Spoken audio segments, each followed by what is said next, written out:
नमस्कार, मैं हूं अनुपम कुमार और आप देख रहे हैं हमारा खास कार्यक्रम खबर अब तक। बात करेंगे तमाम बड़ी खबरों की, लेकिन उससे पहले एक नजर डालते हैं आज की सुर्खियों पर। राज्यसभा उम्मीदवार पर कांग्रेस का फैसला, भाषा विवाद पर भी गरजे के त्रिपाठी।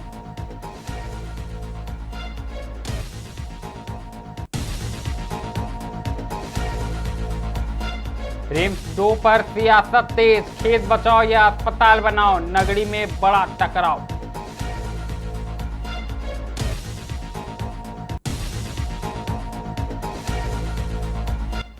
विश्व पर्यावरण दिवस पर बाबूलाल मरांडी ने किया वृक्षारोपण, पर्यावरण बचाने का दिया संदेश।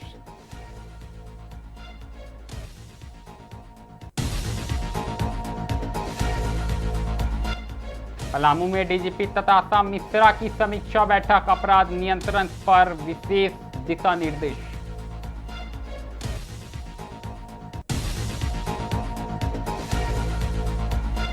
बोकारो पुलिस की बड़ी सफलता, 6 घंटे में शराब चोरी कांड का खुलासा, 4 आरोपी गिरफ्तार।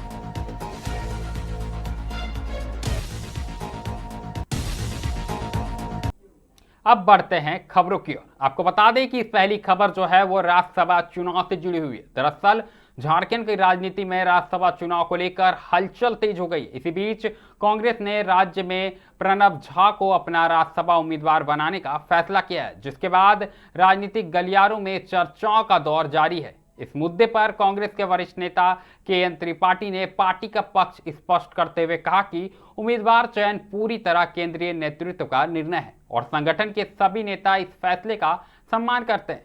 के त्रिपाठी ने कहा कि कांग्रेस एक अनुशासित पार्टी है और शीर्ष नेतृत्व द्वारा लिए गए निर्णय को सभी कार्यकर्ता और नेता स्वीकार करते हैं। उन्होंने भरोसा जताया कि प्रणब झा राज्यसभा में झारखंड और कांग्रेस की आवाज को मजबूती से उठाएंगे। इस दौरान जेट भाषा विवाद को लेकर भी के त्रिपाठी ने अपनी प्रतिक्रिया दी। उन्होंने कहा कि भाषा और स्थानीय पहचान से जुड़े मुद्दों पर कांग्रेस पूरी तरह एकजुट है और पार्टी जनता की भावनाओं के साथ खड़ी रहेगी। आप भी सुनिए उन्होंने क्या कुछ कहा। मेरे भाई, मुझे लगता है कि आपको हमसे उन्हीं प्रश्नों का पूछना चाहिए जिन प्रश्नों के लिए हम उत्तरदायी हैं। कांग्रेस के राष्ट्रीय अध्यक्ष आदरणीय मल्लिकार्जुन खड़गे जी ने निर्णय लिया है और जो पार्टी निर्णय ली है उन निर्णयों को मैं साथ हूँ। और आपको इन प्रश्नों को हमारे प्रभारी जी के राजू जी से पूछा जाना चाहिए। हम लोगों का कांग्रेस का कल्चर है कि जो हाईकमान निर्णय लेता है उस निर्णय के साथ हम लोग रहते हैं। अच्छे से इसे इधर ले लेते हैं। जेटेड भाषा विवाद कह रहा हाँ, था, हाँ। इस पर क्या कहना? ये सरकार ने गलत किया है। जो जिन जिलों में जो भाषाएं बोली जाती हैं उन्हीं भाषाओं में परीक्षा ली जानी चाहिए और ली जाएगी। यदि सरकार उसके विरुद्ध जाती है तो एक भारी आंदोलन होगा उन जिलों में। पलामू में मगही बोली जाती है, गढ़वा में मगही बोली जाती है, गोड्डा में अंगिका बोला जाता है। तो आप राजमहल में भोजपुरी बोली जाती है, अंगिका बोली जाती है। आप कैसे वहाँ पर जाकर के जो भाषाएं बोली नहीं जाती उन भाषाओं को कैसे लाद सकते? बाकी जिलों में आप क्षेत्रीय और जनजातीय भाषाएं कर रहे हैं, वो बहुत सही है, उसका कोई विरोध नहीं है। But at the same time कि जहाँ जिन जिलों में जो भाषाएं बोली जाती हैं उन भाषाओं में ही सरकार को एग्जाम लेना होगा, नहीं तो उस पर सरकार के तो विरुद्ध निर्णय के विरुद्ध मंत्रियों आंदोलन। सहमति नहीं बन पा रही है, तो जनता में क्या मैसेज जाएगा? बताइए। जब अब कैबिनेट में जब डिस्कशन होता है तो कुछ मुद्दों पर सहमति बनती है, कुछ मुद्दों पर नहीं बनती है। अच्छा, लेकिन इस मुद्दों पर सरकार को निर्णय लेना अच्छा, पड़ेगा। एक सवाल है मेरे। अगली खबर की बात करें तो अगली खबर भी राजधानी रांची से आई है। आपको बता दें कि रांची के नगरीय क्षेत्र में प्रस्तावित रिम्स 2 परियोजना को लेकर विवाद लगातार गहराता जा रहा है। एक और राज्य सरकार इस परियोजना को झारखंड की स्वास्थ्य व्यवस्था के लिए मील का पत्थर बता रही है, वहीं दूसरी ओर स्थानीय किसान, आदिवासी रैयत और सामाजिक संगठन इसके विरोध में मुखर हो गया। दरअसल आदिवासी नेत्री और पूर्व मंत्री गीता श्री उरांव ने सरकार के फैसले पर सवाल उठाते हुए कहा कि रांची और उसके आसपास कई अन्य स्थानों पर पर्याप्त जमीन उपलब्ध है। ऐसे में उपजाऊ कृषि भूमि पर अस्पताल निर्माण करना किसानों के हितों के खिलाफ है। उनका कहना है कि पहले से ही बेरोजगारी की समस्या गंभीर है और यदि किसानों की खेती योग्य जमीन भी छीन गई तो उनके सामने आजीविका का संकट खड़ा हो जाएगा। आप भी सुनिए उनका क्या कुछ कहना। सॉल्यूशन यही है कि नगरी की जो जमीन जो खेत है उसको वहाँ से प्रोजेक्ट को हटा के कहीं और बहुत सारी बंजर और पड़ती जमीनें हैं। बार बार माननीय लोग भी बता रहे हैं कि दूसरी जगह अवेलेबल है, मगर फिर भी पता नहीं क्यों यहीं पर नजर टिक गई है। और गांव वालों के साथ जिस तरह का बर्ताव कल हुआ, बिल्कुल अमानवीय तरीके से हुआ। डीसी से मुलाकात कराने के नाम पे उनको बुलाया गया, वो लोग पहुंचे, मगर घंटों इंतजार करने के बाद सिर्फ एसडीओ और डीएलओ उन लोग से मुलाकात हुई और उन्होंने बस यही कहा कि अधिग्रहण हो गया है, आप लोगों को हट जाना है। और अधिग्रहण कब हुआ है? जब उन्होंने सवाल जवाब करने शुरू किए कि कोई नोटिस नहीं निकला है, कोई ग्राम सभा तक नहीं करवाई गई है, तो आखिर अधिग्रहण की बात कहाँ से आती है? तो उन्होंने 57-58 में अधिग्रहण की बात को बताया। उस समय हुआ, उस समय हुआ होता तो रिंग रोड के लिए जब भूमि अधिग्रहण का जब मामला आया था तो आरटीआई करके जो आरसीडी का जो था डिवीजन वहाँ से भी मांगा गया था, और उसके अलावा बिरसा एग्रीकल्चर और भू अर्जन कार्यालय रांची जिला से भी निकाला गया था, जहाँ पर उन्होंने कोई भी कागज अधिग्रहण को लेके नहीं है ये स्पष्ट रूप से कहा था, लिखित रूप से दिया हुआ, आरटीआई का जवाब दिया गया है। अब ये जबरदस्ती, और जब उन्होंने कहा कि अगर ऐसा है तो हमें कागजात दिखाइए, तो उन्होंने कहा इतना वॉल्यूम्स में है कैसे, मतलब ये इस तरह का हुआ है। कोई अधिग्रहण अगर हुआ होता, कार्रवाई। बात करेंगे विश्व पर्यावरण दिवस को लेकर। आपको बता दें कि विश्व पर्यावरण दिवस के अवसर पर झारखंड के नेता प्रतिपक्ष बाबूलाल मरांडी ने रॉक गार्डन परिषद में आम का पौधा लगाकर पर्यावरण संरक्षण का संदेश दिया। इस अवसर पर उन्होंने लोगों से अधिक वृक्षारोपण करने और पर्यावरण को स्वच्छ एवं हरा बनाने में अपनी भागीदारी सुनिश्चित करने की अपील की। वहीं मीडिया से बातचीत में बाबूलाल मरांडी ने कहा कि बढ़ते प्रदूषण और जलवायु परिवर्तन की चुनौतियों से निपटने के लिए वृक्षारोपण बेहद आवश्यक है। उन्होंने कहा कि एक पेड़ न केवल पर्यावरण को संतुलित रखने में मदद करता है, बल्कि आने वाली पीढ़ियों के लिए स्वच्छ हवा और बेहतर जीवन का आधार भी बनता है। विश्व पर्यावरण दिवस के मौके पर आयोजित इस कार्यक्रम में उपस्थित लोगों ने भी पर्यावरण संरक्षण का संकल्प लिया और अधिक से अधिक पौधे लगाने का संदेश दिया।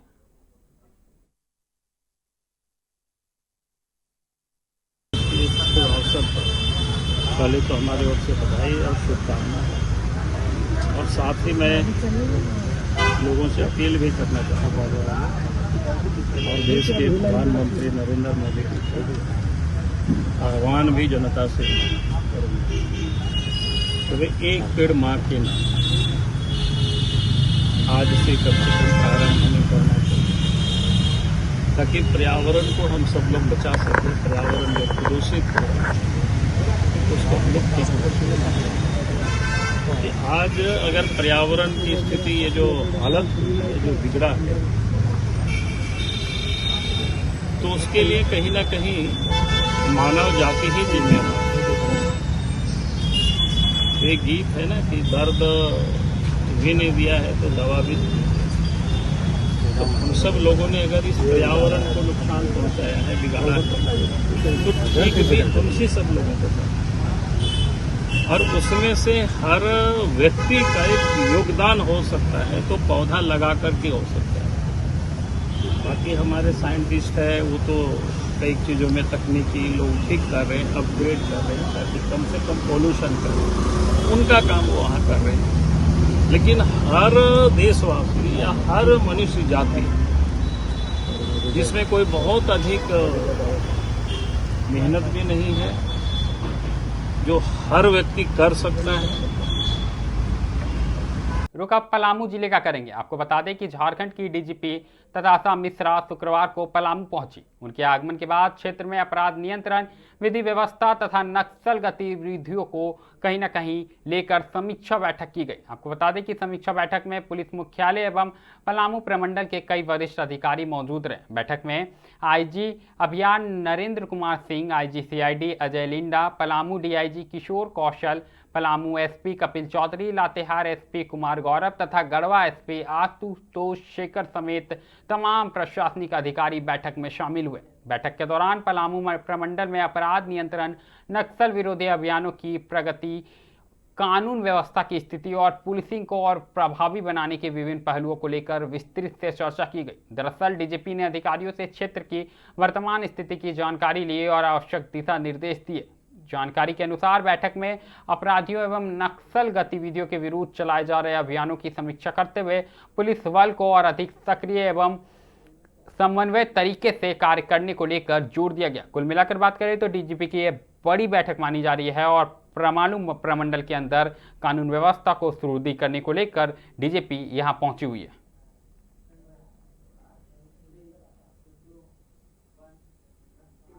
अगली खबर की बात करें तो अगली खबर भी पलामू जिले से ही है। आपको बता दें कि एक तरफ जहां डीजीपी तथा मिश्रा लगातार समीक्षा बैठक कर रही है अपराध नियंत्रण को लेकर, इसी बीच चैनपुर प्रखंड अंतर्गत रामपुर गांव में हुई गोलीबारी की घटना के बाद प्रशासन ने सख्त कदम उठाया। दरअसल कानून व्यवस्था बनाए रखने और किसी भी अप्रिय घटना को रोकने के लिए पूरे रामपुर क्षेत्र में धारा 163 लागू कर दी गई है। इसके तहत 4 या उससे अधिक लोगों के एकत्र होने पर प्रतिबंध लगा दिया गया। घटना के बाद पूरे गांव में सन्नाटा पसरा हुआ है और लोगों के बीच तनाव का माहौल बना हुआ है। स्थिति पर नजर रखने के लिए गांव के प्रमुख स्थानों, चौक चौराहों और संवेदनशील इलाकों में भी भारी पुलिस बल तैनात की गई है। प्रशासन लगातार इलाके की मॉनिटरिंग कर रहा है ताकि शांति व्यवस्था बनाए रखे।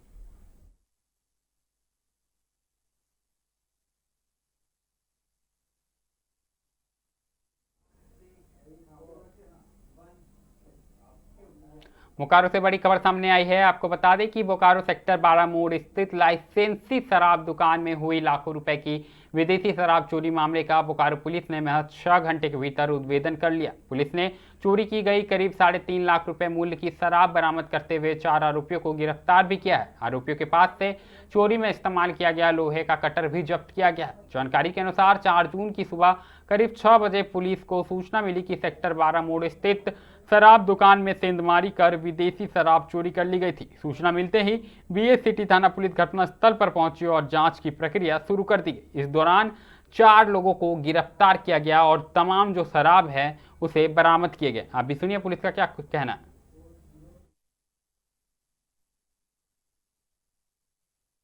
लगभग 6 बजे सिटी थाना पुलिस को यह सूचना मिली कि सेक्टर 12 मोड़ पर स्थित कंपोजिट लाइसेंसी शराब दुकान में भारी मात्रा में अंग्रेजी शराब को चोरी कर लिया गया।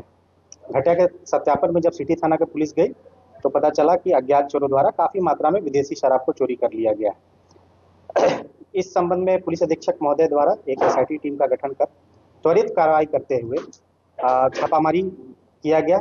छापामारी के क्रम में 4 अभियुक्तों को, जिनका नाम क्रमशः हिमांशु पटेल, पिता धनुधारी प्रसाद, साकिन आरा खटाल सेक्टर 12, राजकुमार उर्फ लाला, पिता अजगैबीनाथ राय, नीतीश कुमार उर्फ गोलू, पिता अनुज राय, साकिन पटना खटाल थाना सेक्टर 12, नंदू कुमार, पिता राम अवतार राय, साकिन दुंदीबाग को गिरफ्तार किया गया, जिनकी निशानदेही पर लगभग 750 बोतल विदेशी शराब जो विभिन्न ब्रांडों के थे, इसके साथ ही 137 बियर के विभिन्न ब्रांड के बोतल को बरामद किया गया जो उस दुकान से चोरी किए गए थे। घटना के सूचना के पर त्वरित कार्रवाई करते हुए सिटी थाना पुलिस ने लगभग 6 घंटों के अंदर उद्भेदन करते हुए सभी माल को बरामद किया गया और सभी अभियुक्तों को गिरफ्तार किया गया। जांच कर रहे हैं कि अभियुक्तों का पता चला है कुछ आपराधिक इतिहास भी रहा है। चारों बोकारो के बाद रुख राजधानी रांची का करेंगे। आपको बता दें कि झारखंड में राज्यसभा चुनाव को लेकर राजनीतिक सरगर्मियां तेज हो गई है। इसी कड़ी में झारखंड मुक्ति मोर्चा की एक महत्वपूर्ण बैठक मुख्यमंत्री आवास पर आयोजित की गई, जिसमें पार्टी की रणनीति और उम्मीदवारों को लेकर विस्तार से चर्चा हो गई। जानकारी आ रही है कि बैठक में कई वरिष्ठ नेताओं ने हिस्सा लिया और आगामी चुनाव को लेकर अहम निर्णय लिए गए। बैठक के बाद मंत्री योगेंद्र प्रसाद ने मीडिया से बातचीत करते हुए बड़ा बयान दिया। दरअसल उन्होंने स्पष्ट किया कि झारखंड मुक्ति मोर्चा राज्यसभा की दोनों सीटों पर अपने उम्मीदवार उतारेगी। इसके साथ ही उम्मीदवारों के नाम तय करने का अधिकार पार्टी के केंद्रीय अध्यक्ष को सौंपा गया है, यानी अब अंतिम निर्णय पार्टी नेतृत्व के स्तर पर लिया जाएगा। योगेंद्र प्रसाद ने कहा कि पार्टी पूरी मजबूती के साथ चुनाव मैदान में उतरेगी और संगठन के हित में जो भी फैसला होगा उसे सभी नेता और कार्यकर्ता स्वीकार करेंगे। उनके इस बयान के बाद राज्य की राजनीति में नई चर्चाएं शुरू हो गई है। राज्यसभा चुनाव को लेकर अब सभी की निगाह जेएमएम नेतृत्व पर टिकी है। राजनीतिक विश्लेषज्ञों का साफ तौर पर मानना है कि उम्मीदवारों की घोषणा के बाद झारखंड की सियासत में समीकरण और भी दिलचस्प हो सकते हैं। योगेंद्र प्रसाद ने कहा कि पार्टी पूरी मजबूती के साथ चुनाव मैदान में उतरेगी और संगठन के हित में जो भी फैसला होगा उसे सभी नेता और कार्यकर्ता स्वीकार करेंगे। उनके इस बयान के बाद राज्य की राजनीति में नई चर्चाएं शुरू हो गई है। योगेंद्र प्रसाद ने कहा कि पार्टी पूरी मजबूती के साथ चुनावी मैदान में उतरेगी।